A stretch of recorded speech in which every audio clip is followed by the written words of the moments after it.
CJP party వాళ్ళని గ్రామస్తులు తరిమి కొట్టారు.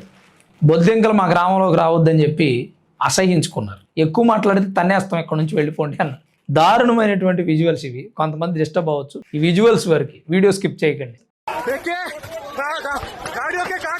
అయితే రాజస్థాన్ జైపూర్లోని ఓ గ్రామంలో పాఠశాల సిచ్యువేషన్ బాగాలేదు, స్కూల్స్ని ఎందుకు బాగు చేయట్లేదు అని ఈ సీజేపీ పార్టీ నేతలు ప్రభుత్వాన్ని ప్రశ్నించి అక్కడ ఒక ప్రొటెస్ట్ చేద్దామని వెళ్ళారు. ఆ ప్రొటెస్ట్ ఎలా చేస్తున్నారంటే, ఆ స్కూల్లో పిల్లల్ని కాకుండా వేరే స్కూల్స్లో పిల్లల్ని కూడా అక్కడికి తీసుకొచ్చి పెట్టి ఆ ప్రభుత్వాన్ని ప్రశ్నిస్తున్నాం అని చెప్పి ఒక కార్యక్రమం చేస్తున్నారు. అభిజిత్ దీపిక కూడా అబాస్ పాలయ్యాడు. అశుతోష్ రాంక అయితే దెబ్బలేదన్నారు. అయితే మమ్మల్ని ఎంత కొట్టినా ఎంత హింసించినా మా ఉద్యమం మాత్రం ఆగదు, సీజేపీ పార్టీ జై హింద్ అంటున్నారు. కానీ మనం గమనించాల్సిన విషయం ఏంటంటే, నీట్ పేపర్ లీక్ అయితే ఢిల్లీలో ప్రొటెస్ట్ చేశారు. పాపం జార్ఖండ్ విద్యార్థులు వర్షాన్ని సైతం లెక్క చేయకుండా ప్రభుత్వం మీద పోరాటం చేస్తూ Jharkhand public service commission paper leak అయింది, Jharkhand staff selection commission paper leak అయింది. విద్యార్థులు పెద్ద ఎత్తున ధర్నా చేస్తున్నారు. చాలా మంది ఆహారం నీరు కూడా మానేశారు. అక్కడికి వీళ్ళు ఎవరూ వెళ్ళలేదు. ఎంత దారుణం అండి ఇది.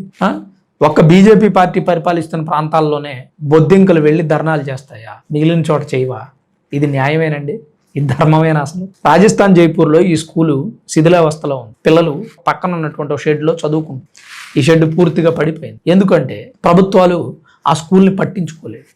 పిల్లల సంఖ్య తక్కువగా ఉండడం, ప్రభుత్వ బడిలో చదివే పిల్లలు చాలా తక్కువ మంది ఉన్నారు. సరే, తక్కువ మంది ఉన్న స్కూల్ నిర్మించాల్సిన బాధ్యత ప్రభుత్వాన్ని, రెనోవేషన్ అనేది చేయాలి. అయితే ఏమైందంటే, ఈ స్కూల్ ఎందుకు కట్టట్లేదని ప్రభుత్వాన్ని ప్రశ్నించే నేపథ్యంలో సీజేపీ పార్టీ ప్రొటెస్టర్స్ ఆ గ్రామంలోకి వెళ్ళారు. ఆ గ్రామస్తులు, ఆ స్కూల్లో పనిచేసే టీచర్లు, వెళ్ళిపోండి మీరు ఇక్కడికి రావద్దు, మర్యాదకు వెళ్ళిపోండి, మీరు అసలు అడగొద్దు, ఈ స్కూల్కి 12 లక్షల రూపాయలు శాంక్షన్ అయింది, ఇక్కడ స్కూల్ నిర్మాణం జరగబోతోందని ఆ గ్రామంలోని గ్రామస్తులు మీడియాతో మాట్లాడి చెప్పారు. బీబీసీ న్యూస్ లాంటి వాటికి. నేను చెప్తే మీరు నమ్మరు, బీబీసీ న్యూస్లో చూడొచ్చు. మనం కూడా క్లిప్ వేయొచ్చులే, కానీ ఎందుకు వచ్చిన వాళ్ళ కాపీ రైట్స్తో ప్రాబ్లం ఉంటుంది కాబట్టి. అసలు ఇది యూట్యూబ్ యుగం, ఏం వేసినా కాపీ రైట్స్. సో మీరు బీబీసీ న్యూస్లో చూడొచ్చు. ఆ గ్రామంలో ఉన్న ప్రజలు, ఈ స్కూల్కి 12 లక్షలు శాంక్షన్ అయిందండి, స్కూల్ కట్టిస్తుంది గవర్నమెంట్, ఇప్పుడున్న గవర్నమెంటే కట్టిస్తుంది, మీరేం ప్రశ్నించాల్సిన అవసరం లేదు, వెళ్ళిపోండి దయచేసి, మీకు ప్రశ్నించడం రాదు, మీరు బీజేపీ పార్టీని మాత్రమే ప్రశ్నిస్తారా అని వాళ్ళ మీద తిట్ల పర్వం మొదలుపెట్టి కర్రలు తీసుకొని ఉరికిచ్చారు. ఆ దెబ్బతో సీజేపీ పార్టీ ప్రొటెస్టర్స్ అక్కడి నుంచి ఫరార్. అశుతోష్ రాంకాని 2 తగిలిచ్చారు, పక్కన వచ్చిన వాళ్ళని లేడీస్ అని కూడా చూడకుండా వాళ్ళని తగిలిచ్చారు. గ్రామస్తుల్లో చైతన్యం ఉంది, సీజేపీ పార్టీ వాళ్ళు చేస్తుందని క్లియర్గా అర్థం చేసుకోగలిగారు. మన దగ్గర చాలా మందికి అర్థం కావట్లేదు. మన దగ్గర ప్రశ్నించడం అంటే బీజేపీ పార్టీని ప్రశ్నిస్తే చాలు అనుకుంటున్నాం. బీజేపీ పార్టీనే కాదు, అధికారంలో ఉన్న ఏ పార్టీనైనా ప్రశ్నించాలి. ప్రతి స్టేట్లోనూ ఆ స్టేట్ని పరిపాలిస్తున్నటువంటి గవర్నమెంట్ని ప్రశ్నిస్తే తప్పుగా అనుకోం మనం. కానీ ఒకే ఒక్క పార్టీని ప్రశ్నిస్తున్నారంటే వాళ్ళు ఆ పార్టీకి అపోజిషన్ అని చెప్పుకోవచ్చు. అందులో ఎలాంటి అనుమానం లేదు. మరి రాజస్థాన్లో సీజేపీ ప్రొటెస్టర్స్ని తరిమి కొట్టిన గ్రామస్తుల గురించి, వారిలో ఉన్న చైతన్యం గురించి మీ అభిప్రాయం ఏంటి? తప్పకుండా కామెంట్ రూపంలో రాయండి. వీడియో చూస్తున్న ప్రతి ఒక్కరు దయచేసి లైక్ చేయండి.